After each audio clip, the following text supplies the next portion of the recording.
dans la maison de l'Éternel que nous avons accès à un ciel ouvert.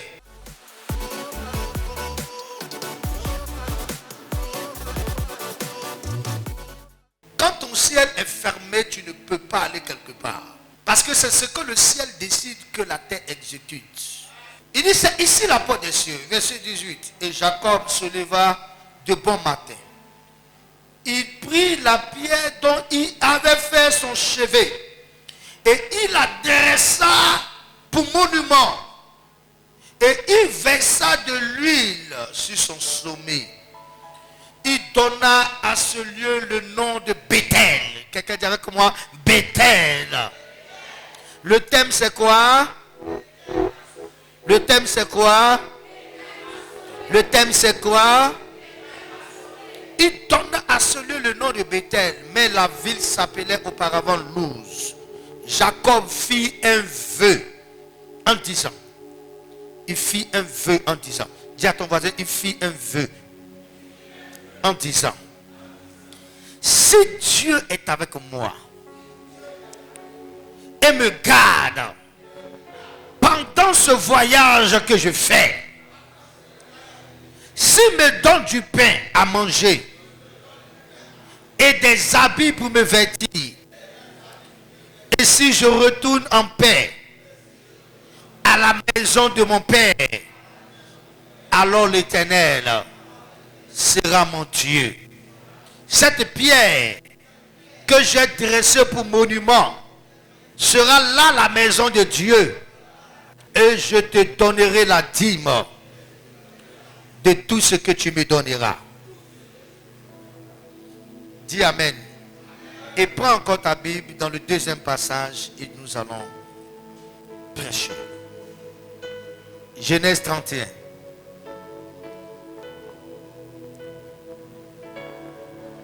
Est-ce que cette histoire te fait du bien?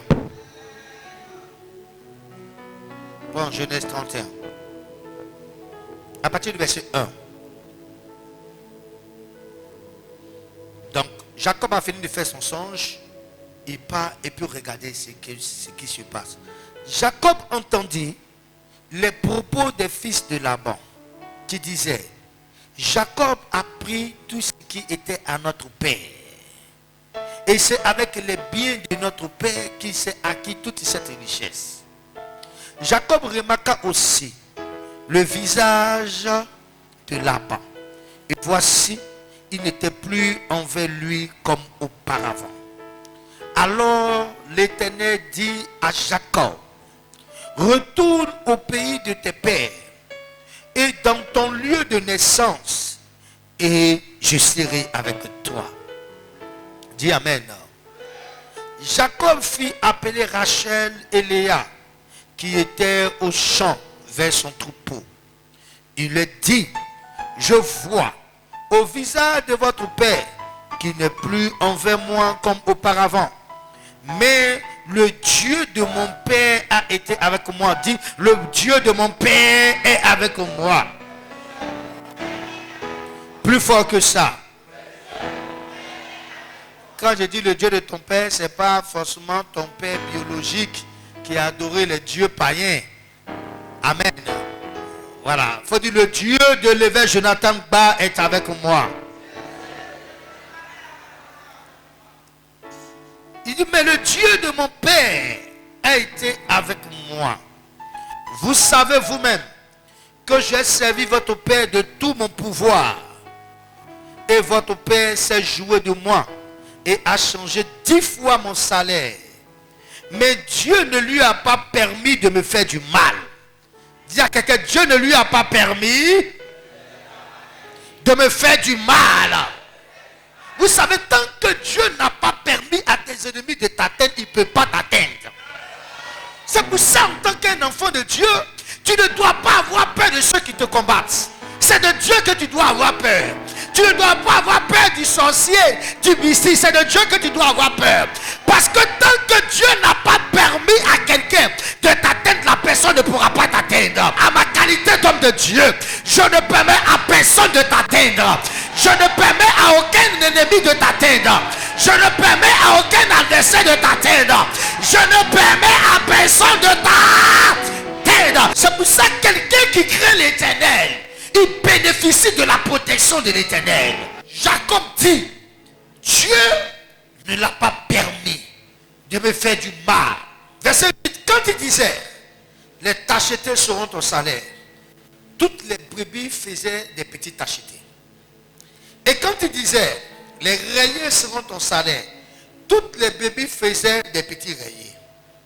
Dieu a pris à votre père son troupeau et me l'a donné. Dis à quelqu'un à côté de toi, Dieu a pris dans la main de mes ennemis le troupeau et il me l'a donné. Est-ce que quelqu'un comprend la dimension de la parole? Je suis arrivé chez Laban sans richesse. Je n'ai pas de travail. Je ne sais même pas qu'est-ce qui va m'arriver. Mais ce que je sais, c'est que Dieu va localiser un riche. Dieu va arracher sa richesse. Et Dieu va me le...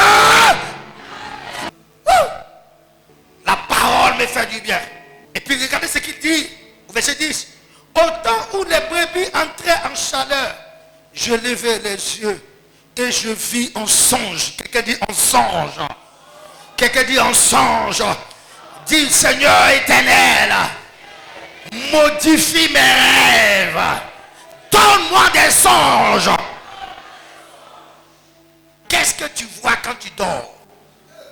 Et je vis en songe que les boucs qui couvraient les brebis étaient rayés et tachetés et maquettés. Dans un troupeau de brebis où je n'étais pas favorisé, Dieu a introduit des boucs.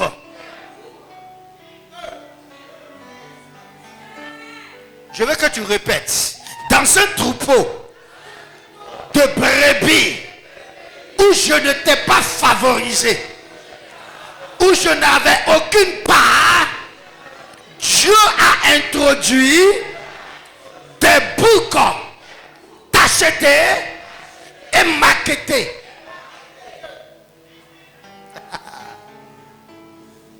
Oh. Ah non, non, quand tu as compris Dieu, tu as compris beaucoup de choses. Et regardez, et l'ange de Dieu me dit en songe, voici d'où est venue la richesse de Jacob. C'est à partir de son songe. Et l'ange de Dieu me dit en songe, Jacob. Je répondis, mais voici. Il y a des gens qui font un songe, c'est bœufs qui les poursuivent. Waouh, c'est serpents qui les poursuivent. Ils n'ont jamais vu Dieu les révéler des choses en songe. Tous les sorciers qui te poursuivent dans tes rêves, je déclare que cela s'arrête au nom de... Il y a des gens qui vont te troubler. À chaque moment qu'ils vont t'appeler, ma fille, quand je dormais, j'ai vu. Mon fils, quand je dormais, il n'a jamais vu bonne chose sur toi. Toujours, on a vu ta mort. Si ce n'est pas ta mort, c'est accident, on a vu. Si ce n'est pas accident, on a vu que tu as tout perdu. Et puis vous aimez ça. J'arrête les songes de mauvaises nouvelles. J'arrête les songes de mort. Et je déclare que tes songes seront des songes de stratégie, des songes de destinée, des songes de richesse. Dis-moi un amen. Et il me dit, Jacob, j'ai répondu, me voici. Et il dit, lève les yeux et regarde. Tous les boucs qui couvrent les brebis sont rayés. Dieu n'a pas demandé à Jacob de regarder les brebis. Il dit, regarde les boucs. Regarde les boucs. Parce que parmi les brebis, tu n'as aucun héritage. Les brebis pour lesquelles tu travailles, tu n'as aucun héritage. Regarde les boucs. Oh, Laban a dit à Jacob que ton héritage serait les brebis tachetées et maquettées. Aucun regarde parmi les brebis, il n'y a aucune brebis qui est maquettée, tachetée. Aucune. Aucune. Et Dieu dit, dans le troupeau de brebis, il y a les boucs. Nous sommes au verset combien? Vous êtes tellement, vous aimez le rema. Vous êtes concentré. Nous sommes au verset combien? 12. Il dit, lève les yeux et regarde. Tous les boucs qui couvrent les brebis sont rayés et tachetés et maquettés. Car j'ai vu tout ce que tu as fait là-bas. Au verset 13 qui nous intéresse. Je suis le Dieu de Bethel. Est-ce qu'il a dit que je suis le Dieu de la maison de ton papa où tu es quitté? Est-ce qu'il a dit que je suis le Dieu de la maison où tu es? Il dit je suis le Dieu d'où ça? Bethel. Où tu as oint un monument, où tu m'as fait un vœu. Maintenant, lève-toi, sors de ce pays et retourne au pays de ta maison. Dis un amen et assieds-toi dans la présence de Dieu. Je veux parler au Jacob. Je veux parler à des gens qui ont en eux la promesse de Dieu, mais qui ne voient pas encore cette promesse se matérialiser dans leur vie. La Bible nous dit un homme avait deux fils. Il s'appelait Isaac. Et ces deux fils, l'un s'appelait Ésaü et le deuxième Jacob. C'était des jumeaux. Mais le père, qui était un homme fort riche, Isaac, aimait beaucoup plus Ésaü. Et il méprisait un peu Jacob. Et la Bible dit que le moment où le père va avoir un âge avancé, Isaac va devenir aveugle. Et lorsqu'il devient aveugle, il va avoir peur parce qu'il se dit qu'il est sur le point de mourir. Il a besoin donc de confier ses plus grands secrets et transmettre la bénédiction à son premier fils qui était Ésaü. Et la mère, Rebecca, qui était une femme avertie, une femme qui était dans la présence de Dieu, une femme qui avait le rhéma de Dieu et qui avait la connaissance de qui parmi ses enfants était habilité à recevoir la promesse, va conspirer avec Jacob. Pendant que Isaac avait établi une condition, la condition selon laquelle, avant de transmettre la bénédiction, il fallait que son premier fils, Ésaü, puisse tuer du gibier, préparer ce gibier et lui apporter enfin qu'il mange et qu'il bénisse. Ésaü est allé au champ, mais Ésaü s'est laissé distraire par la paresse. Au lieu d'aller chasser le gibier et de l'amener aussi rapidement, Ésaü est allé dans les champs, il a commencé à se promener, à perdre du temps. C'est comme ça, la bénédiction n'appartient pas à ceux qui perdent le temps. La bénédiction n'appartient pas à ceux qui peuvent faire quelque chose aujourd'hui et qui le remettent à demain. Il y a des gens qui sont feignants. Ce que tu peux faire aujourd'hui, tu refuses de le faire, tu le mets à demain. Quelqu'un d'autre va prendre ta place. Quelqu'un d'autre va ravir ta bénédiction. Quelqu'un dit, je refuse au nom de Jésus. Pendant qu'il était en train de perdre le temps dans le champ, Jacob, lui, précipitamment, a pris un gibier, il l'a tué. Sa mère l'a préparé. Ils l'ont apporté à Isaac. Isaac a mangé. Tant bien qu'il savait la vérité, que ce n'était pas Ésaü qui était là, la Bible déclare qu'il l'a quand même béni. Parce que la loi divine répond à des principes. La loi divine ne fonctionne pas selon les règles normales. Non, ce n'est pas parce que je suis normal, que je suis le premier fils de la famille, première fille de la famille, que je suis appelé à être béni. Non, non, tu peux être le premier de la famille et finir par devenir le dernier. Comme tu peux être le dernier et finir par devenir aussi le premier. Cela dépend des règles spirituelles dans lesquelles tu fonctionnes. Jacob était le numéro 2, mais il a pris la place de premier parce qu'il avait compris les règles spirituelles. Et quand Isaac va bénir Jacob, Ésaü va venir quelques heures plus tard. Et il va dire à son père, mais voici, je suis arrivé. Et son père va lui dire, non, mais où étais-tu? Que faisais-tu? Tu as perdu du temps. J'ai déjà béni ton frère. Ésaü ne va pas digérer cela. Ésaü va adresser la parole à ses parents pour dire, puisque Jacob m'a trahi, je vais le tuer, je vais l'assassiner. Alors Ésaü va s'entendre avec sa femme Rebecca, enfin d'initier, de préparer la fuite de Jacob. Et ils vont demander à Jacob de fuir et d'aller dans la famille de sa mère, le grand frère de sa mère qui s'appelait Laban. C'était périlleux, c'était difficile parce que Jacob partait pour des kilomètres et des kilomètres sans même savoir si un jour il allait revoir son père ou sa mère. La preuve en est que lorsqu'il est revenu, Son père était déjà mort, sa mère était déjà décédée. Il est parti sans rien dans la main. Il est parti sans argent. Il est parti précipitamment parce que son frère Ésaü avait déjà conspiré de le tuer. Alors Jacob va marcher dans ce désert, dans cette difficulté. Et la Bible déclare qu'il va arriver dans un lieu qu'on appelait Luz. Un territoire qu'on appelait Luz. Fatigué d'avoir marché. Épuisé. Il s'est dit, je vais passer la nuit ici, cette nuit-là. Et il a pris une pierre qu'il a dressée comme un oreiller. Il a mis sa tête sur cette pierre et il a commencé à dormir.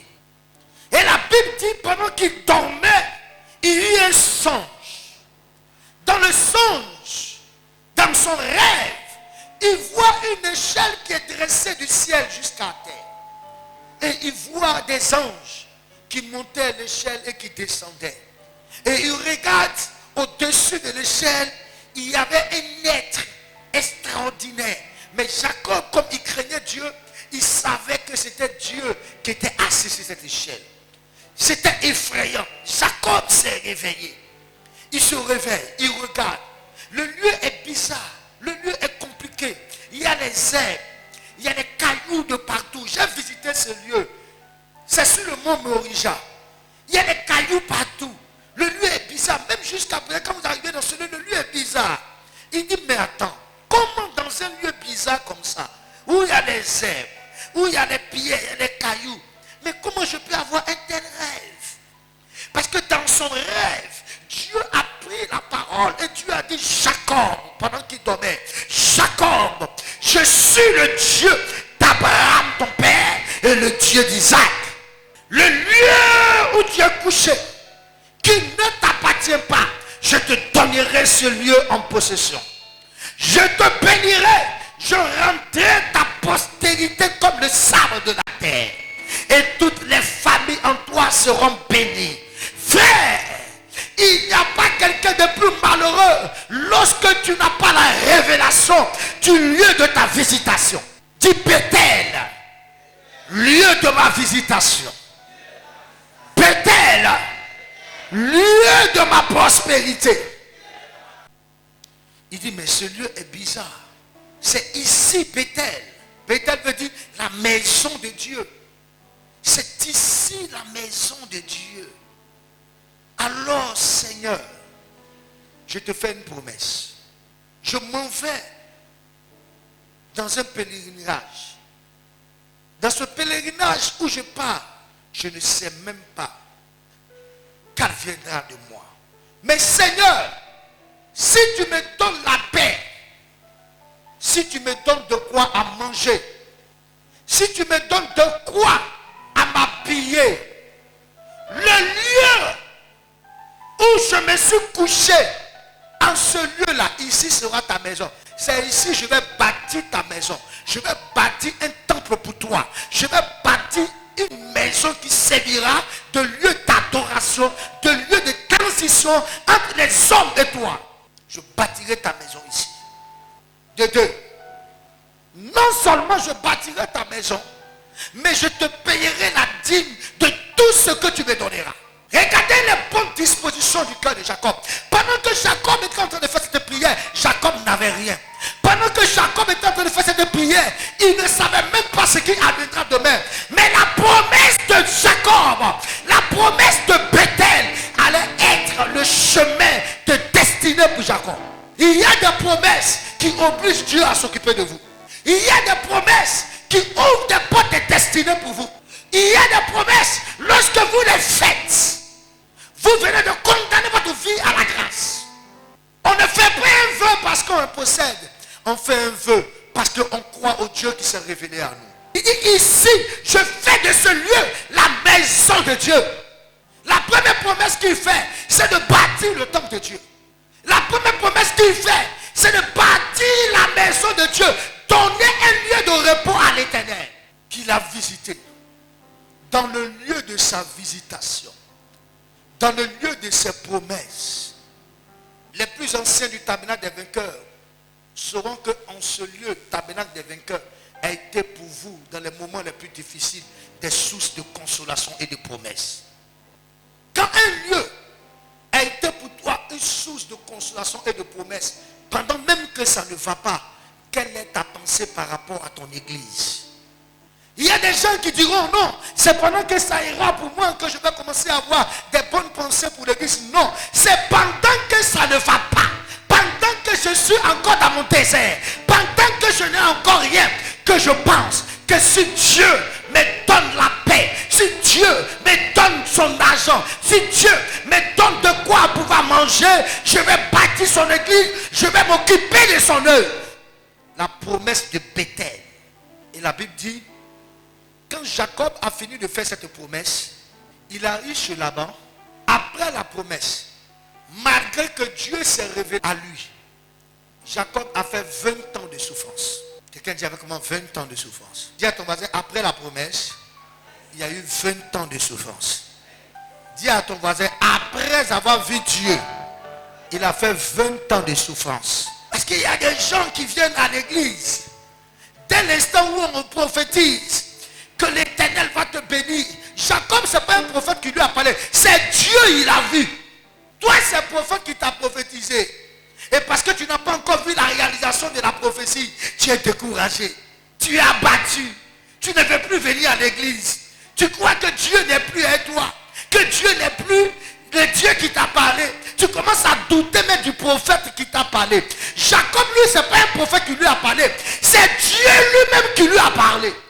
Et il a fini de voir Dieu. Il a vu Dieu. Il a vu les anges. Et Dieu lui a dit, Jacob, je vais te bénir. Quand Jacob s'est levé, il était content pour dire, oh, je suis dans la joie. Oh, même mon père Isaac n'a pas vu Dieu. Il a entendu la voix de Dieu. Mais moi, Jacob, j'ai vu Dieu. Mon père Isaac n'a pas vu Dieu. Il a entendu la voix de Dieu seulement. Mais moi, Jacob, j'ai vu Dieu. La Bible dit, personne ne peut voir Dieu puis vivre. Mais Jacob a vu Dieu. Et c'est Dieu qui le lui a promis. Je vais te bénir. Mais quand il a fini d'entendre la parole de Dieu, il arrive chez Laban.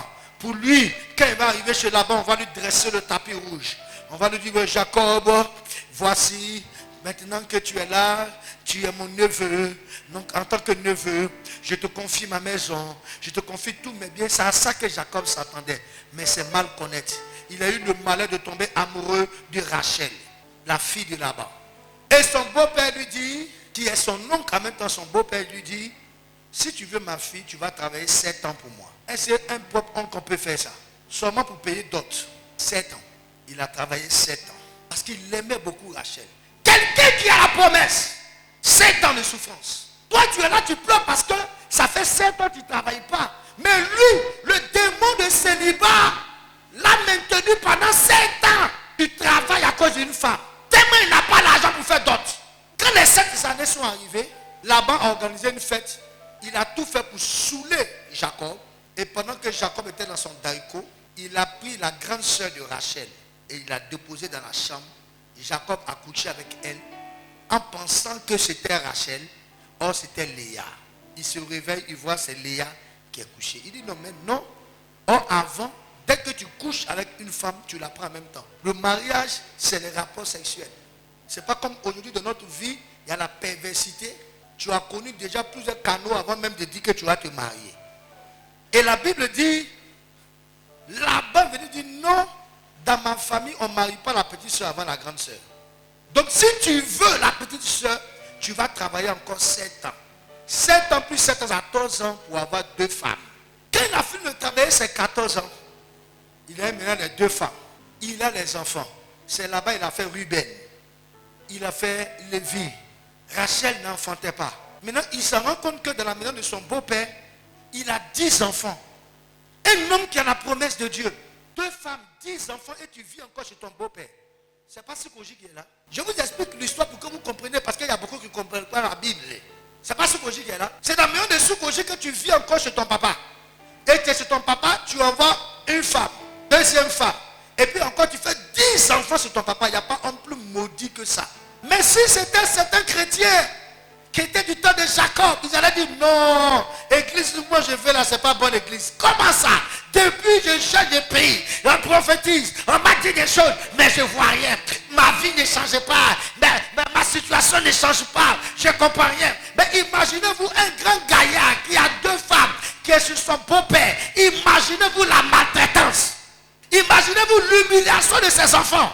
Parce que pour peu de choses, là-bas va dire, hey, vous là, c'est pas votre papa qui vous nourrit ici, hein? C'est moi qui vous nourris. Si tu as l'âge d'avoir ta maison, que tu vis encore chez quelqu'un, je déclare et je prophétise que Dieu te donne des moyens de prendre ta propre maison, de déménager et d'être indépendant dans le nom de Jésus-Christ. Quand tu me dis amen, que le Seigneur accorde cela dans le nom puissant de Jésus. Que le Seigneur t'accorde cela au nom de Jésus. Si tu as des enfants qui sont en âge de déménager, qui sont encore chez toi, ce n'est pas normal. Que Dieu te donne la capacité et la capacité à tes enfants d'avoir les moyens de déménager dans le nom de... Papa, moi, il y avait quel âge quand j'ai quitté ta maison? 15 ans? 16 ans? Hein? 16 ans. J'avais 16 ans quand je suis allé louer mon studio de 40 000. Déjà, à partir de 12 ans, on ne réclamait plus déjeuner à papa. Quand tu as la grâce sur ta vie, tu peux être jeune. Vous, en tant que jeune qui êtes des chrétiens, ce n'est pas à vous d'emmerder vos parents. Non, si tu peux comprendre que tu as 15 ans, puis tu continues de dire, tu ne m'as pas encore donné l'argent de poche. Tu ne m'as pas encore donné l'argent pour manger. Jeune du tabernacle des vainqueurs. Je faisais cirage. Je ramassais les bagages. J'ai quitté la maison de mon père et j'ai dit, là où je vais, je ne reviens pas pour venir encore dire, ah papa, je suis parti, ça n'a pas marché, j'ai venu dormir. Je m'en vais me chercher pour m'occuper de mes parents et de mes frères. Je m'en vais me battre. Si Dieu, tu m'as appelé, tu vas prendre soin de moi. Et Dieu ne m'a jamais abandonné. Il a fini de travailler les 14 ans.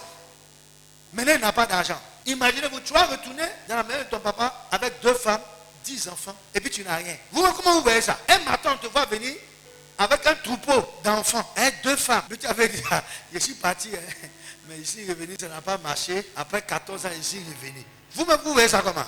Donc Jacob, il a dit, mais 14 ans. Mais ça fait 14 ans que mon père m'a béni. En plus de la bénédiction de mon père, moi-même là, j'ai vu Dieu. Et Dieu lui-même m'a béni de sa bouche. Ce n'est pas un homme. Mais 14 ans, je ne vois rien. Jacob n'a pas murmuré. Il a plaidé avec son beau-père pour dire, bon, je vais encore travailler et tu vas me payer un salaire. Son beau-père a compris que Jacob voulait son indépendance. Jacob voulait travailler maintenant pour avoir un salaire pour quitter sa maison. Qu'est-ce que Laban va faire? Chaque fin du mois, quand Jacob travaille et qu'il se rend compte qu'il y a une seule brebis qui est blessée, il dit, je vais diminuer ton salaire. Il enlève ça sur son salaire. C'est comme les gens ici qu'on est servants chez eux à la maison.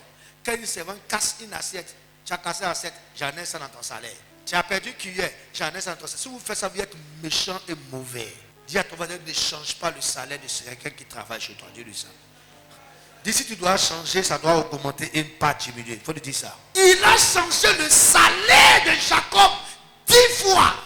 Mais quand vous faites du mal à quelqu'un qui a la promesse de Dieu sur sa vie, ce n'est pas à lui que vous faites du mal, mais c'est au Dieu de sa promesse que vous faites du mal. Les gens pensent qu'ils te font du mal. Les gens pensent qu'ils t'ont fermé les portes du finance. Les gens pensent qu'ils t'ont fermé les portes du travail. Non, non, non, non. Ils ne tiennent pas ta vie entre tes mains. Le Dieu qui t'a parlé est fidèle. Le Dieu qui s'est révélé à toi est fidèle. Le Dieu de Bethel est fidèle. Le Dieu de Bethel est fidèle. Le Dieu du tabernacle est fidèle. Ça n'a qu'à prendre le temps que ça va prendre. Ça n'a qu'à prendre l'année que ça va prendre. Mais ce que sa bouche a dit, et matin, sa main va l'accomplir. Ce que sa bouche a dit, et matin, sa main va l'accomplir. Sa main va l'accomplir. Car il est le Dieu de Bethel. C'est pour ça, quel que soit le temps que ta souffrance prend, toi, cherche à t'attacher seulement à l'Éternel. Toi, que ton cœur soit vrai avec Dieu. Quel que soit le temps que ça prend. Et dans cette période, tu peux avoir des ennemis. Tes parents peuvent t'abandonner. Des gens seront méchants avec toi. Quand tu es sur le chemin de la destinée, c'est là que tu vois la méchanceté de la famille. C'est là que tu peux sentir même la méchanceté des amis. Tu peux sentir la méchanceté de tes camarades. Tu peux sentir que les personnes qui sont susceptibles de t'aider refusent de t'aider. Tu te sens seul, tu te sens abandonné, tu te sens dupé. C'est comme si les gens sont égoïstes à côté de toi. Frère, ce n'est pas à cause des gens que Dieu t'a appelé. Tu as appelé par un Dieu qui est vrai. Tu as été appelé par un Dieu qui n'abandonne personne. Tu as été appelé par un Dieu qui ne veut pas que quelqu'un se glorifie de toi. Lui-même veut glorifier son nom dans ta vie. Ce n'est pas ton mari qui va se glorifier de toi. Ce n'est pas ta femme qui va se glorifier de toi. Ce n'est pas ton père qui va se glorifier de toi, ni ta mère. Dieu va se glorifier dans ta vie.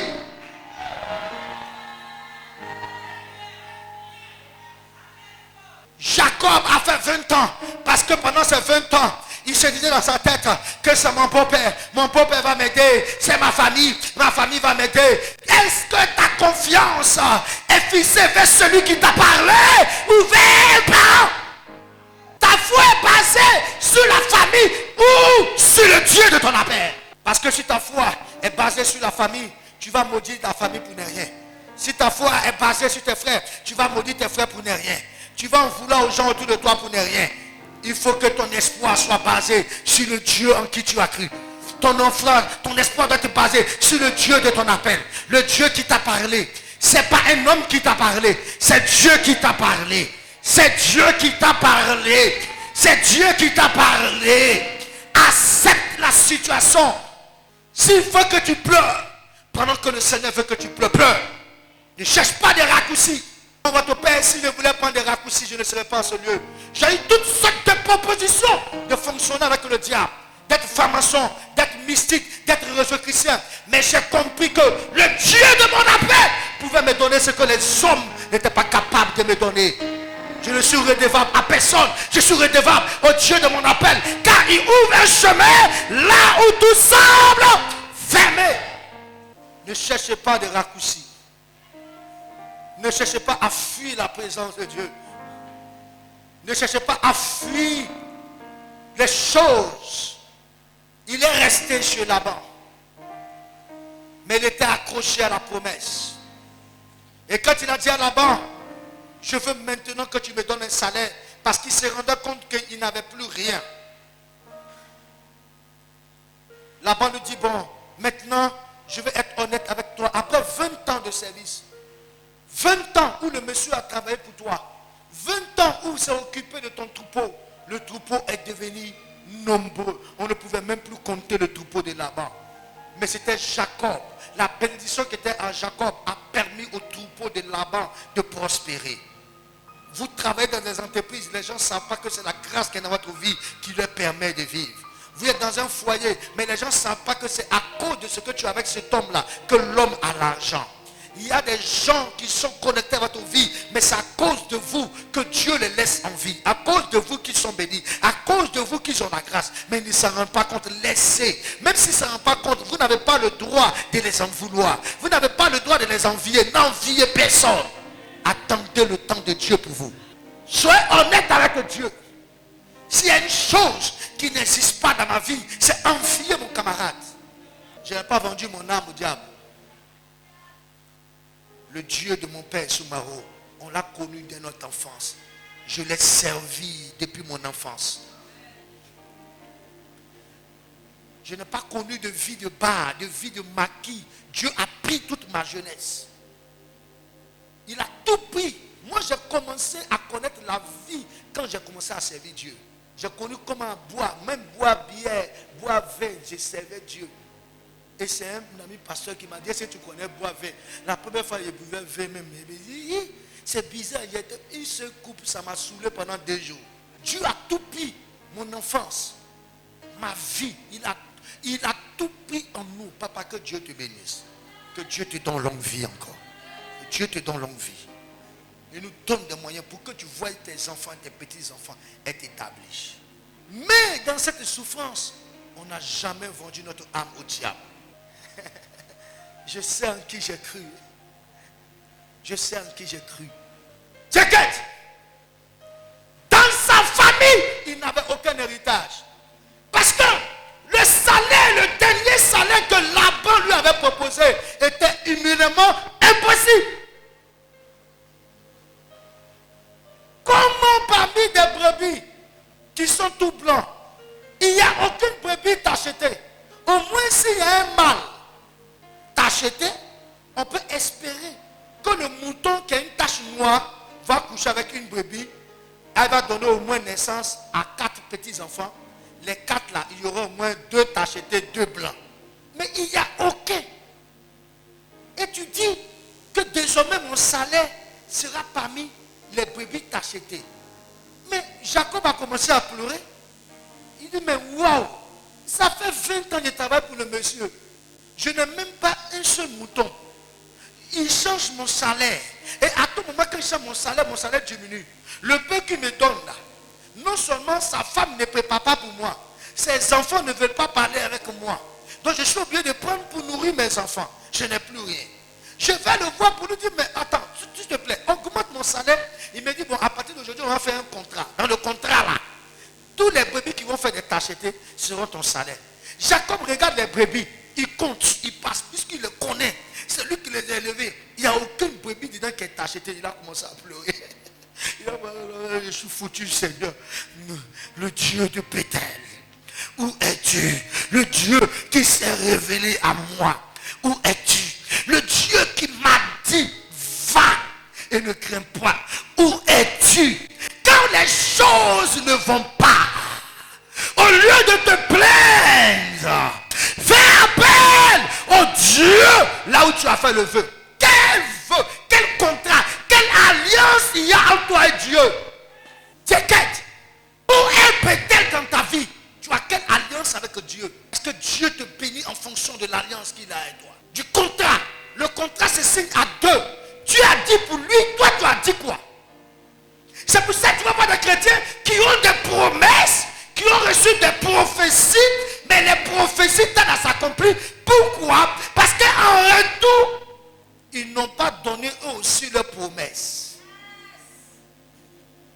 Je parle à quelqu'un. Une alliance se fait à 2. Un contrat se signe à 2. Il y a la part de l'apporteur et il y a ce que l'acquéreur. Dieu a dit pour lui, toi tu as dit quoi? Moi j'ai une alliance avec Dieu. Quand tu entends un homme de Dieu dire, j'ai une alliance avec Dieu, c'est parce qu'il a un contrat qui fait en sorte que quelle que soit la situation dans laquelle il est, quand Dieu regarde au contrat, Dieu ne peut pas l'abandonner. Et Dieu voit que le contrat est sincère. J'avais encore 13 ans quand je priais, Seigneur, oh, je veux être un évangéliste puissant, je veux parcourir le monde pour te prêcher. Quand Dieu a commencé à me donner un visa, jamais je n'ai fait un voyage de promenade. Si vous me voyez sortir du pays, c'est parce qu'on m'a invité pour aller prêcher. Parce que j'ai dit, Seigneur, donne-moi de voyager dans ma famille. Je ne sais pas qui va me faire voyager. Je n'ai personne. Je ne sais même pas comment ça va arriver. Mais si tu me permets de voyager, je vais aller prêcher ton œuvre. Maintenant, Dieu me donne des visas. Et puis c'est moi maintenant, il y a aller m'arrêter devant Tour Eiffel, prendre photo. Vous voyez ici, c'est la Tour Eiffel. Tous ceux qui ont fait ça, ils sont en France là-bas. Ils périssent, ils sont pauvres, ils n'ont rien. Mais parce que Dieu sait que le voyage est une alliance entre lui et moi, c'est le voyage qui me poursuit. Je ne cours plus derrière le voyage. C'est une alliance. Et l'alliance de Jacob, c'était de bâtir la maison de Dieu et de payer la dîme de tout. Combien de personnes ici ont une alliance de payer la dîme de tout ce